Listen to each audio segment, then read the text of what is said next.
नमस्कार, आप देख रहे हैं वीयू न्यूज पावर्ड बाय विनय उजाला। आइए नजर डालते हैं 13 फरवरी 2026 की प्रमुख खबरों पर। ट्रंप ने दूसरा युद्धपोत पश्चिम एशिया भेजा, ईरान से तनाव के बीच अमेरिका की बड़ी तैयारी। बांग्लादेश में बीएनपी की शानदार जीत, पीएम मोदी ने तारिक रहमान को दी बधाई, भारत के साथ संबंधों पर दिया बड़ा संकेत। मिलकर काम करने के लिए उत्सुक, बांग्लादेश में बीएनपी की जीत पर पाकिस्तान पीएम का बयान।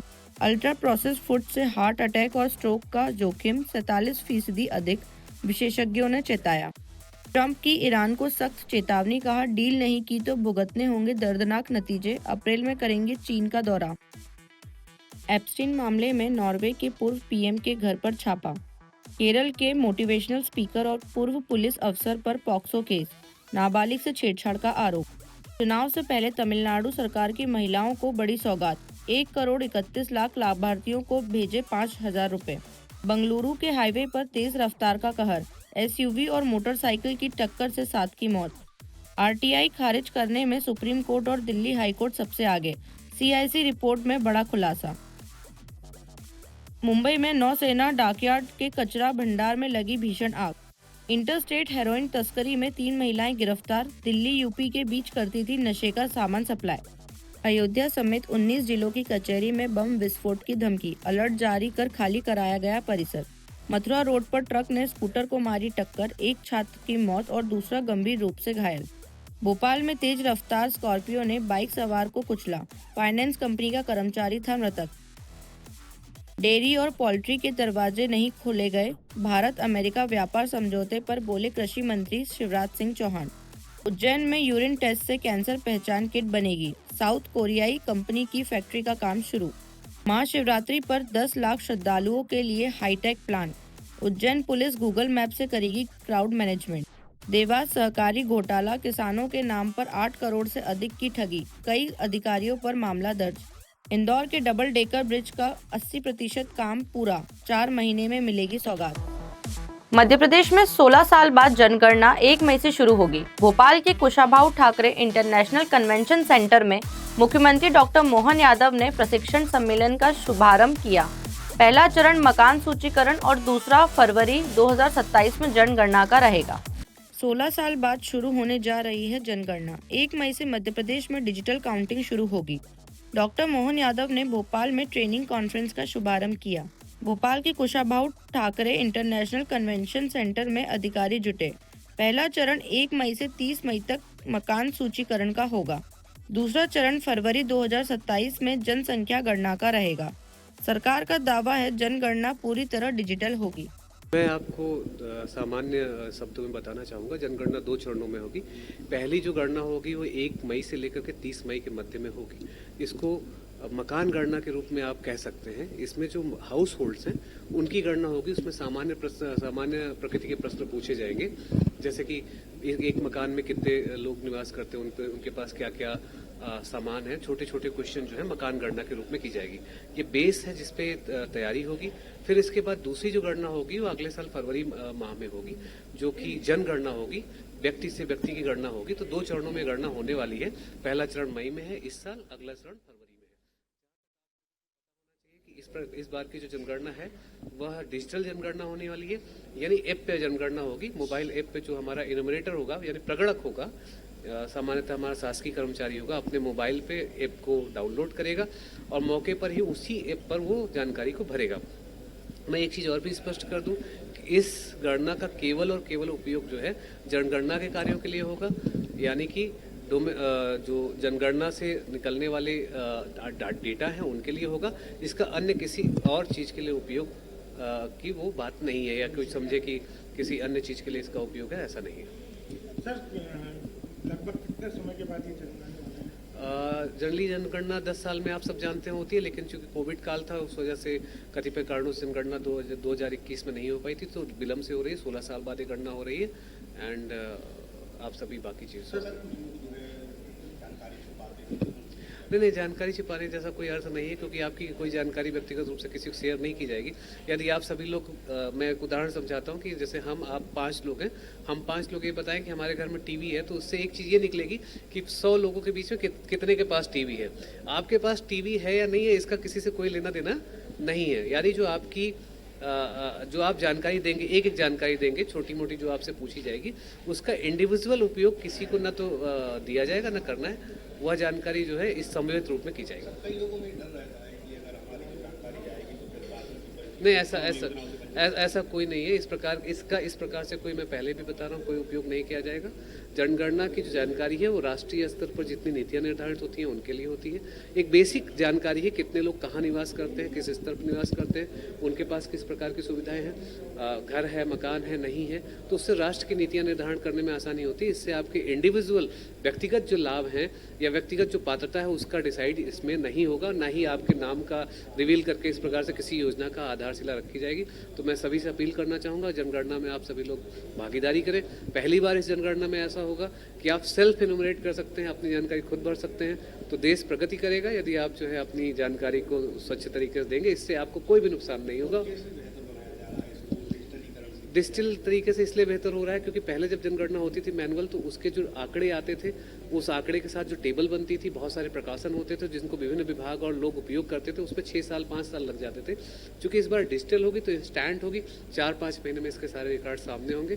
तो मैं आप सभी के माध्यम से अपील करता हूँ कि आने वाली जनगणना में सभी लोग भागीदारी करें और देश को समृद्ध बनाएं।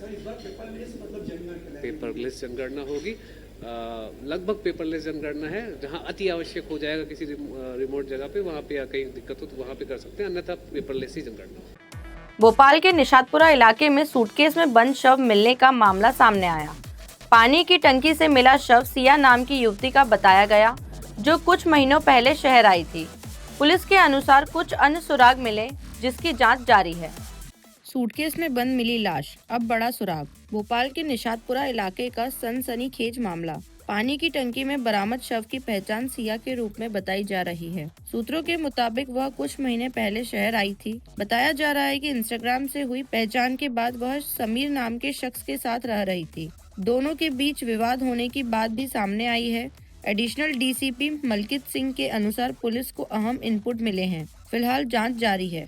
ये कल शाम करीब 5 बजे पुलिस को सूचना मिली थी। थाना निशातपुरा क्षेत्र अंतर्गत शेगरा करके एक बस्ती है, जिसमें एक पानी के टैंक के अंदर कोई शव होने की सूचना थी। मौके पे जाके जांच करने पे ये पाया गया कि टीन का एक बक्सा था, जिसके अंदर एक किसी महिला के शव को रख के उसमें डुबो दिया गया था और उसको बाहर निकाल के पंचनामा कर फॉरेंसिक जांच भी मौके पे कराई गई और बॉडी को हमने पीएम के लिए रवाना किया, जिसमें मर्ग कायम करके जांच की जा रही है। प्राइमरी इन्वेस्टिगेशन जो मौके के हालात हैं वो ये इस ओर इशारा करते हैं कि ये महिला को हत्याकारी। इंदौर क्राइम ब्रांच ने सीमानाथ गैंग से जुड़े एक पैडलर को प्रोडक्शन वारंट पर गिरफ्तार किया। पुलिस के अनुसार आरोपी से पूछताछ में नेटवर्क संबंधी जानकारी जुटाई जा रही है। उस पर कई आपराधिक मामले दर्ज बताए गए हैं। ड्रग्स नेटवर्क पर फिर बड़ा शिकंजा कसा गया है। इंदौर में क्राइम ब्रांच की कार्रवाई ने एक नए नाम को सामने ला दिया। लेडी माफिया सीमानाथ गैंग से जुड़े एक और पैडलर को गिरफ्तार किया गया है। शुभम यादव उर्फ शुभम नेपाली को सागर जेल से प्रोडक्शन वारंट पर लाया गया। पिछले साल इसी गैंग से 516 ग्राम ब्राउन शुगर और लाखों की नकदी जब्त हुई थी। पुलिस के मुताबिक पूछताछ में मिले इनपुट के बाद यह कार्रवाई हुई। आरोपी पर 30 से अधिक आपराधिक मामले दर्ज बताए जा रहे हैं। फिलहाल पूरे नेटवर्क की जांच जारी है। क्या इस कार्रवाई से ड्रग नेटवर्क पूरी तरह टूट पाएगा? आप क्या सोचते हैं? आपकी जानकारी में होगा कि करीब 5-6 महीने पूर्व एक सीमानाथ नाम की एक बड़े तस्कर को, अवैध मादक पदार्थ के तस्कर को गिरफ्तार किया गया था, जिसके कब्जे से 48 लाख रुपए जब्त हुए थे और साथ में आधा किलो से भी अधिक ब्राउन शुगर उस समय जब्त किया गया था। इसी कड़ी में ये शुभम नेपाली जो है, ये इसका पति है और ये भाग गया था उस समय, और इसके खिलाफ भी 30-35 लगभग अपराध हैं और ये द्वारकापुरी का गुंडे लिस्ट में भी इसका नाम शामिल है। और इसके बाद में कुछ दिन बाद फिर एनडीपीएस एक्ट के मामले में इसे गिरफ्तार करके इसको सागर जेल भेजा गया था। तो वहीं से इसका, चूंकि इस अपराध में वांटेड था, तो इसका प्रोडक्शन वारंट लेकर के आया गया है। अब इससे भी अपराध के बारे में इससे पूछताछ की जाएगी। कितने अपराध इसके ऊपर हैं सर? इसके ऊपर अभी जो जानकारी मिली लगभग 35 अपराध हैं और एनडीपीएस के भी मामले हैं और मारपीट के भी मामले हैं। इंदौर क्राइम ब्रांच ने वैलेंटाइन डे से पहले साइबर ठगी को लेकर एडवाइजरी जारी की। पुलिस के अनुसार एनआरआई बनकर ठग महंगे गिफ्ट का झांसा देकर कस्टम शुल्क के नाम पर रकम मांग सकते हैं। शिकायत मिलने पर कार्रवाई होगी। वैलेंटाइन डे से पहले नई साइबर चेतावनी। इंदौर क्राइम ब्रांच ने एडवाइजरी जारी की है। आरोप है कि एनआरआई दोस्त बनकर ठग संपर्क कर सकते हैं। दावा किया जाता है कि विदेश से महंगा गिफ्ट भेजा गया है, फिर बताया जाता है कि कस्टम विभाग ने पार्सल रोक लिया है।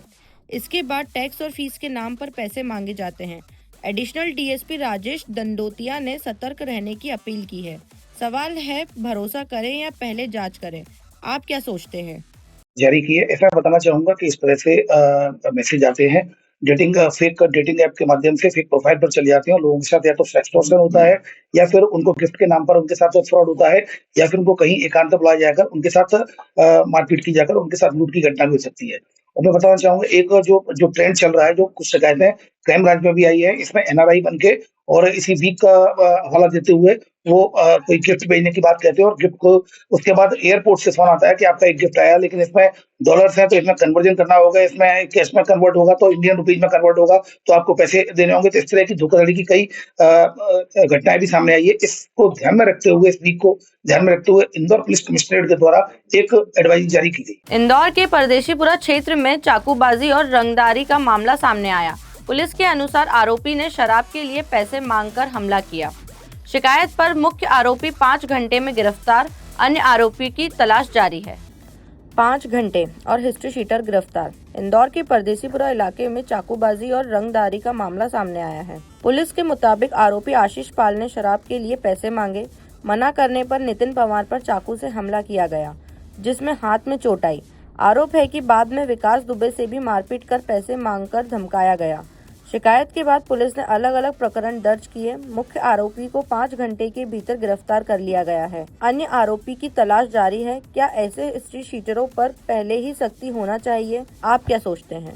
थाना परदेशीपुरा में जो वहाँ का लिस्टेड गुंडा है आशीष पाल, उसके खिलाफ Indore police commissioner Santosh Kumar Singh sir के द्वारा 15 अक्टूबर 2025 को 1 वर्ष के लिए इसको जिला बदर घोषित किया गया था। लेकिन इस अवधि में इसके द्वारा रंगदारी करते हुए एक जो कि नितिन पवार, वो भी लिस्टेड बदमाश है, उसको रंगदारी की गई थी। इस पर एफआईआर रजिस्टर की गई थी और इसको गिरफ्तार कर लिया गया। चूंकि जिला बदर की अवधि में इसने जिला बदर का उल्लंघन किया है, अतः इसको सेक्शन 14 मध्य प्रदेश सुरक्षा अधिनियम के तहत इसके खिलाफ इसको निरोध कर। ऐसे ही खास खबरों के लिए बने रहिए हमारे साथ। व्यू न्यूज पर, पावर्ड बाय विनय उजाला।